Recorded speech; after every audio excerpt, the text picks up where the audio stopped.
네, 안녕하세요, 여러분. 타이탄의 여정 72일차입니다. 오늘은 우리는 계속 학생이다 라는 얘기를 해보려고 합니다. 저희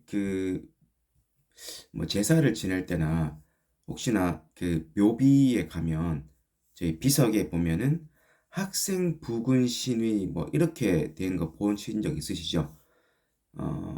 이 학생이라는 게 옛날에 보통의 사람들은 관직을 얻지 못하고 죽었기 때문에 대부분의 사람들은 관직을 얻지 못한다고 해서 학생이라고 합니다. 한자도 우리가 아는 그 학생입니다. 그래서 우리는 태어날 때부터 죽을 때까지 계속 배우는 사람이다 라는 거죠. 우리가 보통 이제 대학교를 졸업을 하고 나고 사회에 나오면 더 이상 우리는 사회인이라고 하지 학생이라고는 하지 않습니다. 학생이라고 하면 보통 흔히 중고등학생 또는 초등학생, 특히 뭐 중고등학생 정도를 이르죠. 대학생이라고 말해도 뭐 학생이라고까지 표현은 안 하긴 하지만 좀 중고등학교 정도가 좀 느낌이 강한 것 같습니다. 그런데 우리가 돌이켜보면 어, 우리는 죽을 때까지 뭔가를 끊임없이 배워야 합니다. 어, 사회를 나가서도 직장에서 뭔가 새로운 걸 배워야 돼. 우리가 사회생활 할 수 있고, 그다음에 결혼을 하는 거, 그다음에 아이를 놓고 이제 그렇게 커나가는 그 모든 일들이 사실 새롭게 배워야 됩니다. 그렇기 때문에 우리가 그거에 더 1차적인 우리가 뭐 해야 되는 그런 걸 뛰어넘어서 우리가 사실 배운다라고 의식을 잘 하진 않거든요. 배운다라고 하면 뭔가 시험을 쳐야 될 것 같고 부담이 됩니다. 지금까지 많이 배워왔는데 뭘 또 배우느냐 이런 느낌이 들 수 있거든요. 그런데 저번에 말씀드린 대로 린치핀 말씀드렸죠. 책. 린치핀이 우리가 되기 위해서는 사실 린치핀의 가장 필요한 능력, 문제 해결력 또는 창의력 이런 것들은 끊임없이 배우지 않으면 우리 마음 속에 우리 뇌인 지혜의 저장고에 저장이 되지 않습니다. 끊임없이 독서를 통해서 새로운 다른 영역, 본인이 알고 있는 영역이 아닌 기존에 알고 있는 영역이 아닌 다른 새로운 영역들을 배우고 공부하고 사색하고 이런 것들을 통해서 기존에 알던 영역과 연결이 되고 그 연결 지점이 점점 늘어나면서 우리가 그 어떤 사고의 어, 퀀텀 뛰어넘음 우리 사고가 점점 한 단계 점점 올라가는 한 단계 한 단계 올라가는 그런 경험을 하게 되고 그런 경험을 함으로 해서 우리가 어떤 문제를 처음에 부닥치는 처음 보지도 못한 문제를 맞닥뜨렸을 때 그 문제를 해결할 수 있는 시야, 시각, 그런 능력이 키워지게 되는 거죠. 어제 강연 유튜브 영상을 보다가 조승연 작가 아시죠? 7개 언어를 말할 수 있는 언어 천재 작가. 그분이 이런 얘기를 하시더라고요. 영어가 지금까지 우리에게 받아들여지는 것은 도구로서 받아들여졌다. 영어는 도구인데 영어를 잘해라.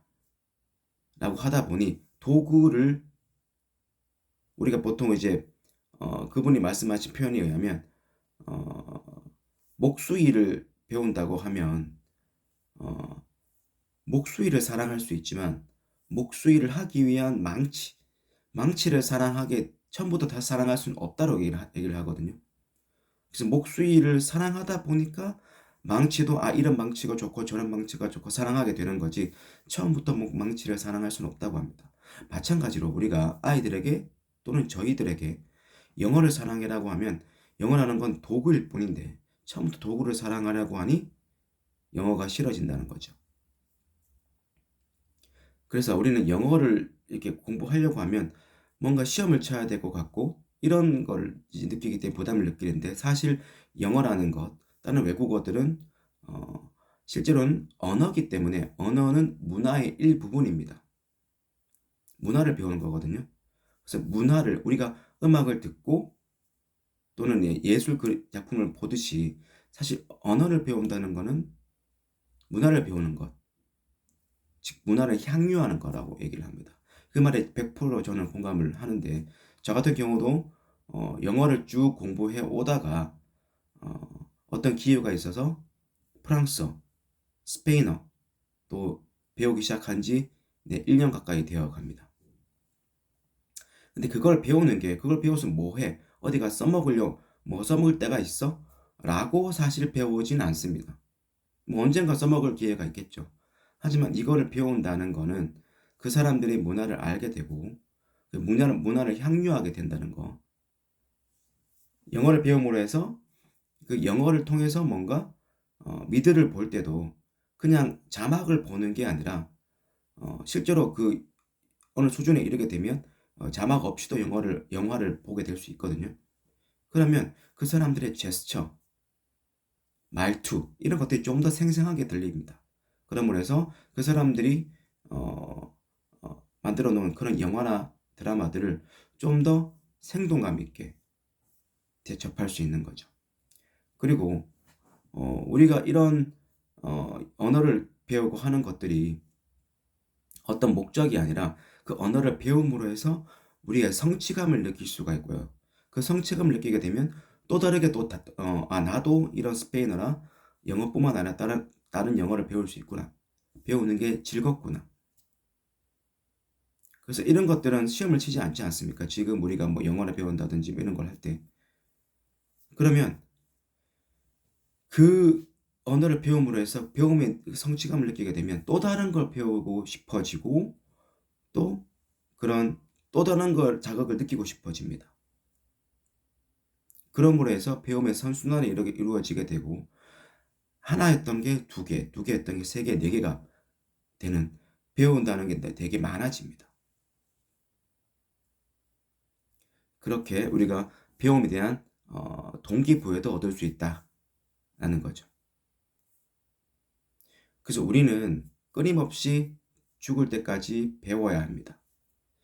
독서를 통해서, 특히 독서를 통해서 배워야 되고 배움으로 해서 우리의 내적인 성장이 분명히 시야가 일어나는 거죠. 시야가 더 넓어지고 올라가게 됩니다. 올라가게 되면 당연히 우리가 하고 있는 지금의 일, 앞으로 일들이 더 잘 풀리게 되고 린치핀이 될 수 있는 거죠. 그리고 우리는 불교에서 말하듯이 건너가는 자라고 했습니다. 끊임없이 성장하는 요고 노력하는 존재라는 거죠. 그래서 그 자체에 사실 의미가 있습니다. 우리가 매일매일 배운다는데 뭘 쓰려고 하면 하기 싫어집니다. 그 자체의 즐거움, 몰입하는 데 즐거움을 한번 여러분들도 오늘 책을 하나 또는 외국어를 한 줄 정도라도, 새로운 외국어 또는 기존에 배웠던 영어라도 이거를 이 사람들은 이렇게 이 언어, 이렇게 짧은 문장, 저희가 한글로 표현하는 거를 영어로 이렇게 표현하는구나. 예를 들어서 우리가 뭐 어떤 실내에 들어갈 때 당신이 들어가고 난 다음에 제가 들어갈게요 라는 표현을 쓰고 싶을 때 어떻게 쓰는지 아십니까? 그냥 after you라고 합니다. after you. 그 두 개의 단어로 표현을 해버립니다. 이렇게 표현 간단하게 이 사람들은 영어식으로 하는구나 라는 데 감탄을 느끼고 즐거워하는 그런 몰입의 경험을 한번 해보시면 우리 사고가 한 단계 성장하는 느낌을 느낄 수가 있습니다. 오늘 하루도 그런 몰입에 배우는 학생의 즐거움을 느껴보는 하루가 되시길 바랍니다. 오늘 하루도 4가지 외치면서 마무리하도록 하겠습니다. 첫 번째, 이렇게 매일매일 학생으로서 배울 수 있어서 매우 행복하고 감사합니다. 이런 하루 배움을 매일매일 실천할 수 있기 때문에 내 마음은 풍요롭습니다. 오늘 하루도 풍요롭고 감사한 하루 보내시길 바랍니다. 내일 뵙겠습니다.